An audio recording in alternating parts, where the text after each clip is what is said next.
கால்நடை வளர்ப்போருக்கு என் கனிவான வணக்கம். நான் சமீபத்தில் ஒரு பண்ணைக்கு போயிருந்தேன். ஒரு 10 பசுமாடு இருக்கிற இடம் அது.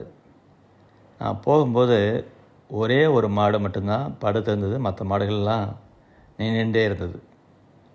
அந்த பண்ணை உரிமையாளர் மாதவன்கிறவர், அவரை கூப்பிட்டு, என்ன மாதவன், உங்கள் பசுவெல்லாம் போதுமான அளவுக்கு ஓய்வு எடுக்குதுன்னு பார்த்தீங்களா அப்படின்னு நான் கேட்டேன். அவர் என்னை ஆச்சரியமாக பார்த்துட்டு, சார், பசுமாடுகளுக்கு எதுக்கு சார் ஓய்வு அப்படின்னு என்னை திருப்பி கேட்டார். கறவை பசுக்களுக்கு ஓய்வு கட்டாயம் தேவை.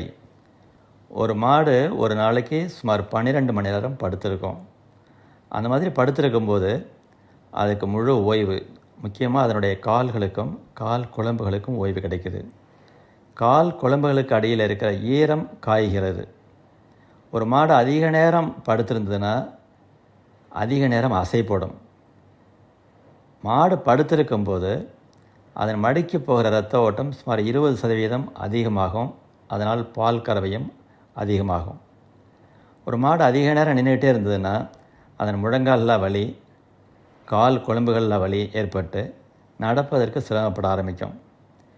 சில மாடுகளின் கால் குழம்புகளுக்குள்ளே இரத்த கசிவும் ஏற்படும். சார், ஒரு மாடு ரொம்ப நேரம் நின்றுகிட்டே இருக்குது, படுக்க மாட்டேங்குது, அதுக்கு நான் என்ன சார் செய்ய முடியும் அப்படின்னு ரொம்ப ஒரு கவலையோடு இப்போ கேட்டார். ஒரு மாடு படுத்து ஓய்வெடுக்கிற அளவுக்கு அதற்கான சூழ்நிலையை நாம் பண்ணையில் ஏற்படுத்தி கொடுத்துருக்குறோமா அப்படிங்கிறத பார்க்கணும். மாட்டுக்கு மாடு போதுமான அளவுக்கு இடைவெளி இருக்கா, நல்ல காற்றோட்டமும் வெளிச்சமும் அந்த பண்ணையில் இருக்கா, இதை முக்கியமாக பார்க்கணும். அதை விட முக்கியம், மாடு படுத்திருக்கிற இடம் எப்படி இருக்குது. மாடுகளுக்கு மணல் தரை ரொம்ப பிடிக்கும். மணல் தரையில் மாடுகளின் கால்களுக்கு அது இதமாக இருக்கும். நோய் கிருமிகள் கட்டுப்பாட்டில் இருக்கும். படுத்து எழுந்திருக்கிறது சுலபமாக இருக்கும். அதனால் மாடுகளை பொறுத்தவரையும் மணல் தரை மிகவும் நல்லது. அப்படி எல்லா மாடுகளுக்கும் அது முடியல, சாத்தியம் இல்லைன்னா கூட, கொஞ்சம் உடம்பு முடியாமல் இருக்கிற மாடுகள், படுத்தா எழுந்திருக்கிறதுக்கு சிரமப்படுற மாடுகள், கன்று போடும் தருவாயில் இருக்கிற மாடுகள், இந்த மாதிரி மாடுகளுக்காவது கொஞ்சம் மணல் தரை கொடுக்கறது நல்லது. சரி, சிமெண்ட்டு தரையில் மாடு கட்டினா என்ன செய்யணும்? அந்த இடம் வழுக்காமலும் ஈரம் இல்லாமலும் இருக்குமாறு பார்த்துக்கணும். மாடுகளுக்கு ஈரமாக இருக்கிற இடத்துல படுக்கிறது பிடிக்காது. அதே போல் வழுக்கிறது மாதிரி தரை இருந்ததுன்னா எப்போவும் நம்ம கீழே விழுந்துடுவோங்கிற மாதிரி ஒரு பயத்திலே இந்த மாடுகள் நிற்கணும்.